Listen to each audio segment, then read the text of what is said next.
So what is up, guys? Nick here, helping you to master your technology. This is a dummy model of the iPhone 12 mini. It's a really great replica, showing you the design and also showing you the size, the comfort of holding this before you go ahead and pre-order it. My whole intention with this series of continuous videos on this size is to show you versus basically any iPhone you would upgrade from. You don't have to watch all of these. I'm just making them for the people who have these phones and you're thinking about upgrading. So here with the iPhone 6s, I covered the 6 before this, so this is going to be pretty similar, but the iPhone 6s is actually, I think, a little weightier, 143 grams. You're going to a lighter weight phone here, 135 grams, whereas the 6 was actually lighter than the mini. So the mini is lighter than the iPhone 6s. Now, the 6s over here is a little bit thicker as well than the iPhone 6 at 7.1 millimeters, whereas the iPhone 12 mini here is 7.4. So even though the 6 was significantly thinner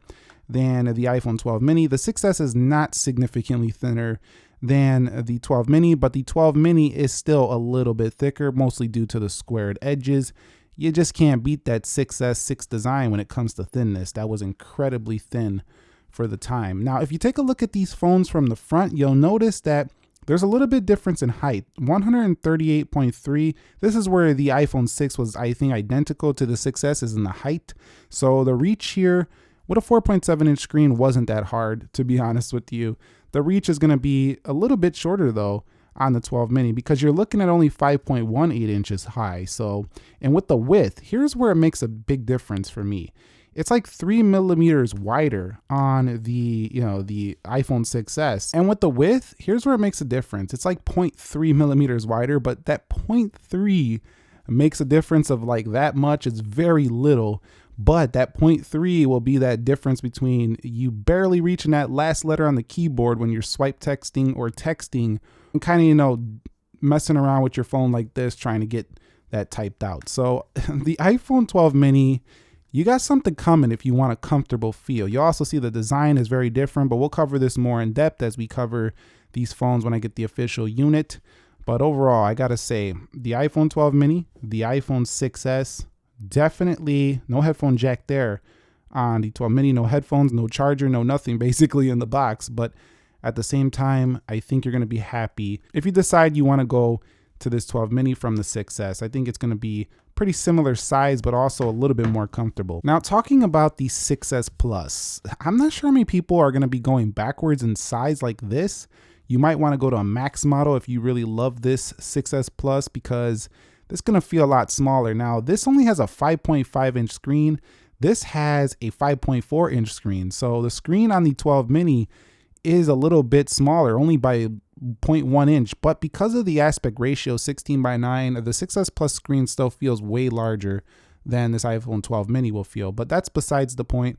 We're talking about over an inch taller here on the iPhone 6s Plus. That means incredibly more difficult to reach the top of the screen, incredibly taller, feels huge in the hand, the iPhone 6s Plus. But that's what you wanted. It's a Plus phone. Now, over here for the 12 mini, if we take a look at this width, wow. I mean, the width is out of this world difference. But again, if you have bigger hands, if you're the type of person who's like, I'm going to be typing like this on my iPhone 6 as Plus. My hands are big. I don't want my thumbs doing this, having thumb wars when I'm trying to type and make mistakes. You're going to like the width of a Plus model phone or a Max phone. So that width is very different here on that. You're talking about a difference of over 10 millimeters. So 77.9 wide and over here 64.2 millimeters wide.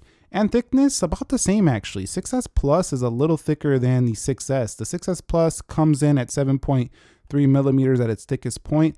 iPhone 12 mini, 7.4. So almost identical when it comes to thickness at their thickest point. Although them square sides do give it the illusion that it's a lot thicker than it actually is. And when it comes to weight, you're going to feel it. The iPhone 6s Plus, 192 grams.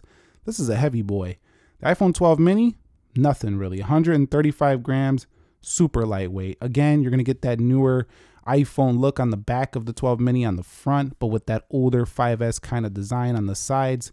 So if you go from a 6s Plus to a 12 mini, you're going down in size, but you're getting a lot more comfort. If you thought this was too cumbersome, you got lured in by the big screen days, you held on to your 6S Plus, you're going to a much more comfortable size here. If you want something more in the line of this, you probably don't want to do this upgrade. So that's it for me for this one. The iPhone 12 mini versus the 6S and the 6S Plus. If you guys found this video helpful, entertaining, informing, do me a favor, click that like button for me. Let me know what you want to see compared to the 12 mini when it comes to the 6S model series down below in the comments. And thank you very much for continuing to support and watch the channel. I will catch you all in the next episode. Thank you very much for watching, and peace.